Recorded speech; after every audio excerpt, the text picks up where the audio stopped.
Alors l'amour inconditionnel, ça consiste en quoi? Alors, beaucoup de gens vont vous dire que l'amour inconditionnel, c'est aimer en totalité la personne en face de vous. Mais moi, si je vous disais d'abord en première partie que l'amour inconditionnel, c'est de s'aimer d'abord. La plupart du temps, on n'apprend pas à s'aimer et on attend que ce soit l'autre qui nous aime.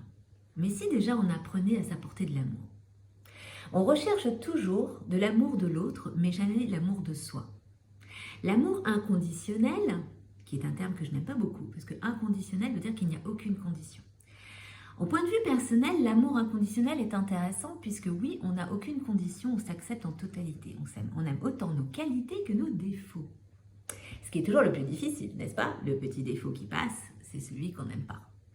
Mais quand vous allez apprendre à aimer vos qualités et vos défauts, à ce moment-là, vous allez pouvoir aimer inconditionnellement une autre personne. Le mot inconditionnel ne me plaît pas, pourquoi? Tout simplement parce que, comme je vous disais, inconditionnellement veut dire aucune condition. C'est-à-dire que j'accepte toutes sortes de conditions de la personne qui est en face. Quand il s'agit de votre amour de vous-même, il n'y a pas de souci puisque justement vous devez travailler sur vous et de vous aimer en totalité. Et être en connexion avec votre âme. Un amour inconditionnel, c'est être en connexion avec son âme et son enfant intérieur. C'est trouver son équilibre à l'intérieur de soi. En amour inconditionnel, dans une vie de couple ou lorsque vous êtes amoureux de quelqu'un, ce n'est pas accepter totalement tout ce qu'il vous fait faire ou elle vous fait faire.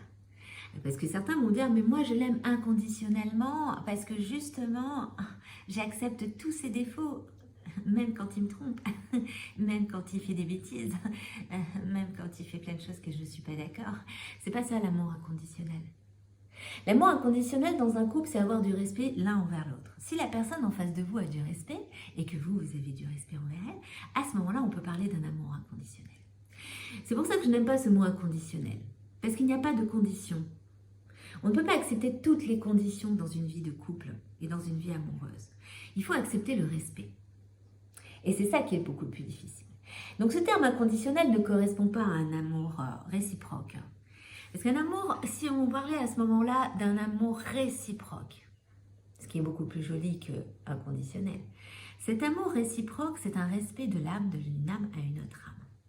Ce qui fait qu'on retrouve une âme sœur, on retrouve une flamme jumelle, on retrouve ce genre de choses.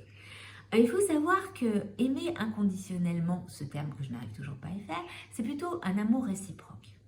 L'amour réciproque, c'est quoi? Vous pouvez aimer réciproquement une personne que vous allez croiser dans la rue, que vous allez rencontrer peut-être 5 minutes et vous dire « Waouh, il y a quelque chose, il y a une connexion d'âme entre cette personne et moi. » Mais ce n'est pas pour ça que vous allez faire votre vie avec. C'est juste que ce sont des rencontres d'âme.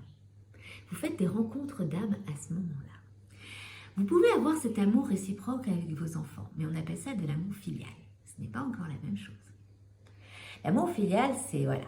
Donc, c'est ce côté où c'est vos enfants, c'est vos parents, vous avez un attachement. Mais vous pouvez avoir un amour réciproque avec un de vos enfants, avec un de vos parents, parce qu'il y a une reconnaissance d'âme. C'est-à-dire que vous faites partie de la même famille d'âme. Donc, ce mot amour inconditionnel n'est pas adapté du tout par rapport à l'encontre des autres. Il est beaucoup plus adapté à l'encontre de vous-même.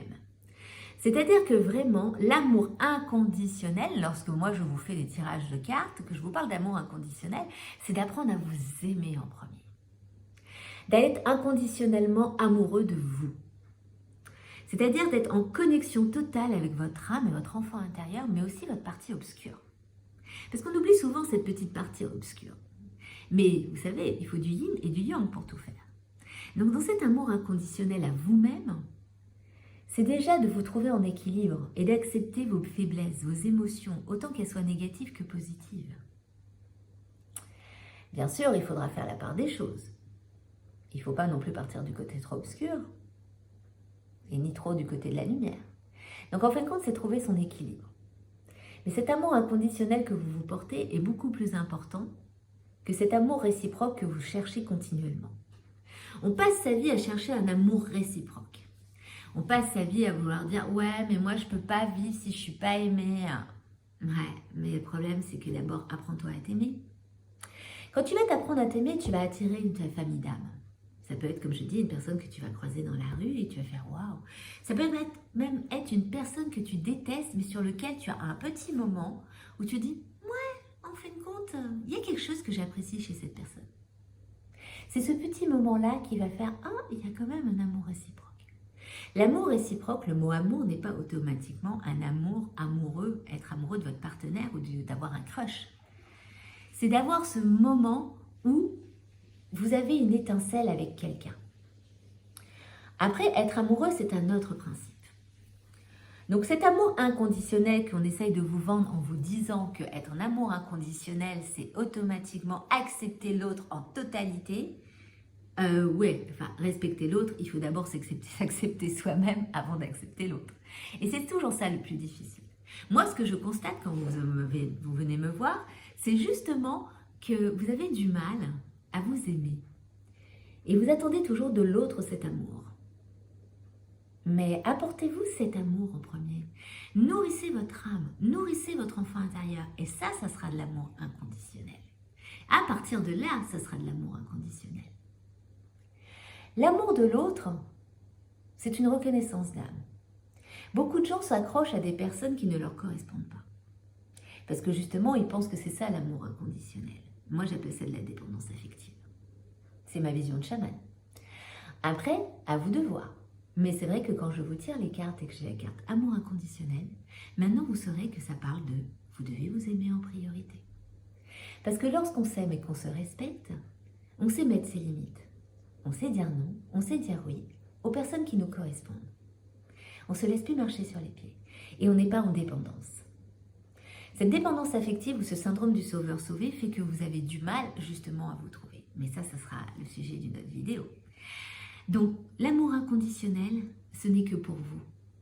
Si vous voyez des choses, on vous dit l'amour inconditionnel, c'est d'aimer totalement l'autre personne en totalité, dans ses défauts, dans ses qualités. Non. L'amour inconditionnel, c'est d'abord vous. Après, il y a un syndrome amoureux. Il y a cet amour filial. Il y a cet amour passionnel. Il y a cet amour d'âme sœur. Il y a cet amour de flamme jumelle. Ça, c'est différent. Mais ce mot inconditionnel ne correspond pas aux relations amoureuses ou aux relations avec les autres. C'est d'abord avec vous-même. L'amour inconditionnel, c'est être sans condition avec soi-même. D'accepter autant ses qualités et ses défauts et travailler dessus, les chouchouter, parce qu'on donne surtout de l'amour aux autres, mais on a du mal à se donner de l'amour à soi. Et ça, c'est très important de se donner de l'amour à soi. Parce qu'on veut toujours chercher ailleurs, mais d'abord, donnez-vous de l'amour. Dans le système nerveux, vous avez ce qu'on appelle le nerf vague. Et ce nerf vague, il fait votre identité et il a besoin d'amour. Donc, travaillez votre ventral. Vous voyez, aimez-vous.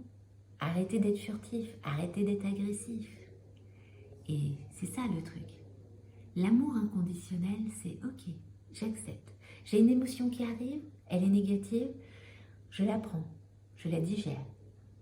Et j'essaye de me dire pourquoi elle est là. Qu'est-ce que mon âme essaye de me dire? Qu'est-ce que mon enfant intérieur essaye de me dire? Sachant que les deux sont reliés. Savoir exactement pourquoi, à l'intérieur de vous, il y a cette blessure. Et si vous cherchez justement cet amour inconditionnel chez les autres, pour vous sentir vivant, il y a une analyse à faire avec soi-même d'abord. Être à la recherche continuelle de l'amour de l'autre ne vous aidera pas à vous guérir. C'est d'abord à trouver l'amour à l'intérieur de vous. Bien sûr que ça doit être difficile de vous dire « Oui, mais moi j'ai besoin de quelqu'un parce que je vois les autres en couple. » Ou je vois les autres qui sont aimés. Mais qui vous dit qu'on ne vous aime pas? En même temps, aimez-vous d'abord et vous verrez après si les autres vous aiment. Ce n'est pas du narcissisme. Ça, c'est autre chose. J'en parlerai dans une autre vidéo aussi. L'amour inconditionnel, c'est se respecter, s'accepter et prendre soin de soi. Donc j'espère que ça va vous aider, cette vidéo sur l'amour inconditionnel. Et si vous êtes intéressé, regardez les tirages, les autres vidéos, les shorts, vous verrez d'autres sujets. Allez, à une prochaine!